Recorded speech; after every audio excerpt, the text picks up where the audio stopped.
ஒருத்தருக்கு இப்போ இந்த டைப் 2 சர்க்கரை நோயால பாதிக்கப்பட்டிருக்காங்க. இது ரொம்ப ரொம்ப வருந்தத்தக்க விஷயம். அது மட்டும் இல்ல, இப்போ சின்ன பசங்க, டீனேஜ் பசங்க, 20கள்ல இருக்க பசங்க கூட எங்க கிட்ட அதிக சர்க்கரை அளவுகளோட வராங்க. இது ரொம்ப ரொம்ப வருந்தத்தக்க விஷயம்.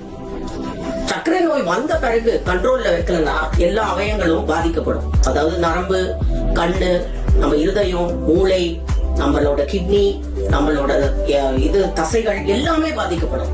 அதனால வருமுன் காக்குறது தான் நல்லது. வருமுன் காக்குறது எப்படி பண்ணணும்னா, நல்ல உணவு முறை ரொம்ப ரொம்ப ஈஸி. ரொம்ப நல்ல உணவு முறை, தினமும் ஏதாவது ஒரு உடற்பயிற்சி. உணவு முறையில ரொம்ப ரொம்ப இம்பார்ட்டன்ட் இதை நீங்க ஃபாலோ பண்ணணும். இதுக்கு பேர் ஹெல்தி பிளேட். ஹெல்தி பிளேட் அப்படின்னா நல்ல ஆரோக்கியமான தட்டு. உங்க தட்டுல 3 வேளை நம்ம சாப்பிடுறோம் இல்லையா, காலை, மதியம், இரவு, 3 இதுலயுமே அந்த தட்டுல ஒரு கால்வாசி தான் மாவு சத்து பொருட்கள் இருக்கணும். மாவு சத்து பொருட்கள்னா நம்மளோட இட்லி, தோசை, சப்பாத்தி, சாதம், இதெல்லாமே மாவு சத்து. அது ஒரு கால்வாசி தான் இருக்கணும் தட்டுல. இன்னொரு கால்வாசி தட்டுல புரத சத்து. புரத சத்து ரொம்ப ரொம்ப முக்கியம். புரத சத்து நான்வெஜ்ல எல்லாத்துலயுமே இருக்கு, முட்டையில இருக்கு. வெஜிடேரியன்ஸ்க்கு அவங்க மஷ்ரூம் சாப்பிடலாம், பன்னீர் சாப்பிடலாம், எல்லா வகையான பருப்பு வகைகள் எல்லாமே இது உங்களுக்கு புரதம் தான்.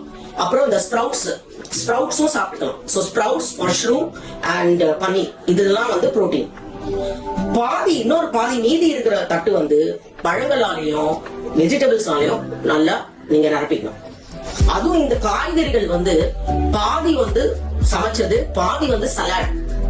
அதுவும் நாங்க என்ன சொல்றோம்னா, நீரிழிவு நோய் மக்களுக்கும் மட்டும் இல்ல, எல்லாருமே இதை ஃபாலோ பண்ணலாம்.